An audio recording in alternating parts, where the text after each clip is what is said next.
كنت لابسة العباية السوداء بتاعتي، كنت موجودة في شقتي، أنا مطلقة عايشة لوحدي. حصل لي موقف مع بتاع الأنابيب اللي جاي يغير لي الأنبوبة. الموقف ده غريب جدا وعليه حتة خرطوم ما حصلش، بجد كبير جدا. أنا نفسي ما صدقتش، قلت معقولة يحصل لي لما حصل لي ده؟ أنا اسمي رندا، مامتي متوفية، كنت عايشة مع أبويا، وأبويا حب يتجوز واحدة تانية، ففعلا اتجوزها وجاب لي شقة باسمي وكتبها لي وقال لي الشقة دي انت هتعيشي فيها. أنا الحمد لله ماديا مرتاحة جدا، حتى والدي مرتاحة جدا. المهم أنا اتجوزت فترة واتطلقت، بس بسبب إن هو ما كانش بيحترمني، كان بيخوني. المهم أنا عايشة لوحدي في شقتي، لا بيا ولا عليا. وفجأة الأنبوبة بتاعة البوتاجاز بتاعتي خلصت، كنت عايزة أغيرها. فطبعا قلت لواحدة صاحبتي من الجيران، قلت لها أنا عايزة أغير الأنبوبة، خصوصا إن أنا كنت جديدة في الشقة دي، مش عارفة أي حاجة في أي حاجة. جارتي اللي ساكنة جنبي قالت لي في واحد اسمه محمود بيغير الأنابيب بتاعة البوتاجاز. قالت لي لو أنت عندك الأنبوبة خلصانة وكده أنا ممكن أكلمهولك، أنا عندي الرقم بتاعه. قلت لها طيب يعني أنا جديدة أنا مش عارفة أي حاجة، قولي لي يعني عايزة الأنبوبة ضروري، أرن عليه دلوقتي ولا أرن عليه إمتى؟ هو دلوقتي هيكون فين؟ قالت لي لحظة خليكي واقفة دقيقة واحدة، هرن عليه أنا من قلبي وهقول لك إذا كان في أنابيب ولا لا، وهقول لك ينفع يجي لك ولا لا. قلت لها أوكي اتفضلي روح. وفعلا رنت على محمود ده. بعد ما رنت عليه يا جماعة قال لها أنا خلاص قدامي كام أنبوبة هوزعها وهجيلك. جارتي قالت له بسرعة عشان إيه؟ عشان السكنة الجديدة الأنبوبة بتاعتها خلصت ومش عارفة تعمل أي حاجة. الله حاضر. وفعلا اللي اسمه محمود ده استنيت ساعة كاملة، لقيت باب الشقة بيخبط. أول ما خبط باب الشقة أنا رحت فتحت، قلت مين؟ قال أنا محمود بتاع الأنابيب. طب الحمد لله بسلامتك، وعلى فكرة أنا كنت في انتظارك وكلمت صاحبتي عليك لأني محتاجة أنبوبة ضروري جدا. قال لي ممكن يا مدام بعد إذنك أدخل المطبخ؟ قلت له اتفضل. دخل المطبخ شاف الأنبوبة القديمة وفعلا لقيها خلصت. قال لي طب بصي أنا هجيب لك الأنبوبة وهغيرها لك، بس خلي إيه باب المطبخ مفتوح. قلت له تمام يا محمود. بعدين قال لي قال لي استنى عليه اصبر شوية. وفعلا نزل تحت وأنا كنت مستنياه فوق. بعد شوية طلع وجاب الأنبوبة معاه، كان شايلها على كتفه ودخل البيت. قلت له اتفضل. راح عند المطبخ، فضل يغير الأنبوبة، فك الأنبوبة القديمة وركب الأنبوبة الجديدة. متصلوش يا جماعة بجد قد إيه كنت سعيدة مبسوطة بالموضوع ده، كنت فعلا فرحانة لأن كنت مزنوقة زنقة ما حصلتش. المهم بعد ما خلص قال لي انت اي خدمة يا مدام، اي حاجة محتاجاها عايزاها ده رقمي ورن عليه على طول، مش لازم يبقى في عزول ما بينا. قلت له عزول يعني ايه؟ قال لي ولا صاحبتك ولا جارتك ولا اي حاجة، انت عايز اي حاجة اطلبيها بنفسك. قلت له ما حاضر يا محمود. قال لي انا مش عايزك تقولي لي محمود. قلت له امال عايزني اقول لك ايه؟ قال لي قولي لي يا حودة، على اساس ان انا هو عايزني ان انا ادلعه. ادلعه اقول له يا حودة، هو لسه النهارده انا شايفاه متعرفة عليه النهارده بس هو اللي ركب لي الانبوبة. قلت في نفسي امال لو انا كنت عارفاه مثلا بقالي سنة او سنتين كان عمل ايه؟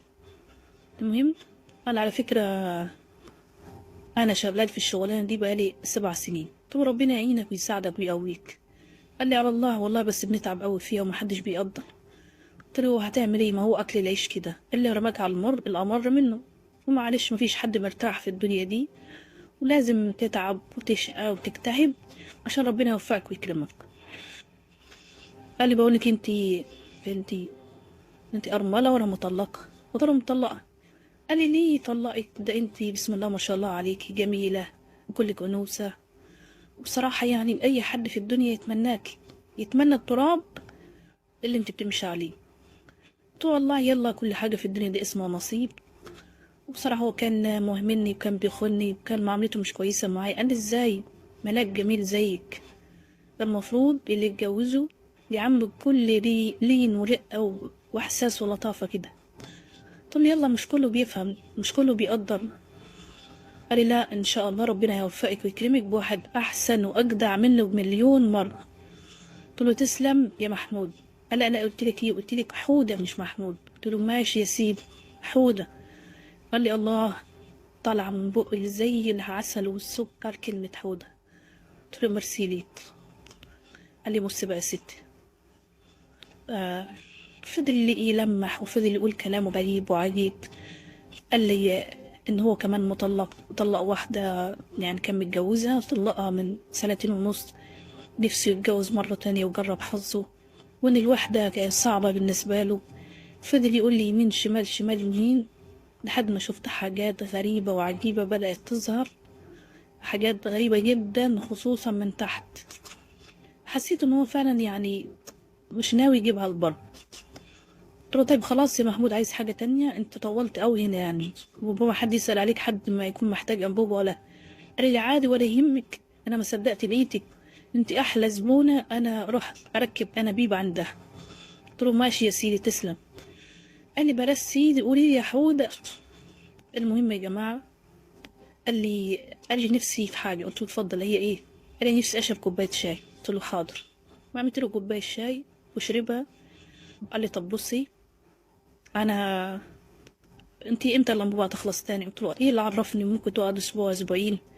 قال لي طب بصي الرقم عندك، اول ما تخلص رن عليا، والمرة اللي جاية هجيب لك معايا مفاجأة تجنن. قلت له مفاجأة ايه؟ قال لي بس انتي اصبري عليا، اصبري لما لحد ما الانبوبة تخلص. ما تصوروش يا جماعة، كلامه أثر فيا جدا لدرجة إن أنا عملت حاجة يعني غريبة شوية.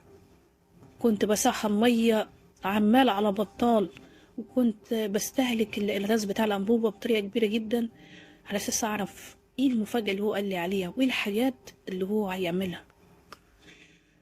المهم يا جماعة بجد يعني أنا نفسي الشخص دوت كلامه كان غريب جدا معايا، الحالة بتاعته جديدة بالنسبة لي، أسلوب جديد، طريقة جديدة، شخصية جديدة. فإحنا محتاجين دكتور علم نفس علشان نشخص الشخصية دي. بس في النهاية بصراحة هي كانت تجربة مجنونة شوية، بس أنا كنت عايزة يعني أعملها. كنت عايزة أعرف آخرته إيه بالظبط، هو عايز يوصل لإيه، وإيه المفاجأة اللي هو قال لي عليها. ما تتصوروش يا جماعة، لما خلصت الأنبوبة ورنيت عليه كانت المفاجأة غريبة جدا. عمري ما توقعت إن ممكن المفاجأة اللي هو فعلا كان يعني هيقول لي عليها بالشكل ده. علشان تعرفوا المفاجأة وباقي القصة استنوني في الجزء الثاني. يلا أشوفكم على خير في الجزء الثاني، مع السلامة.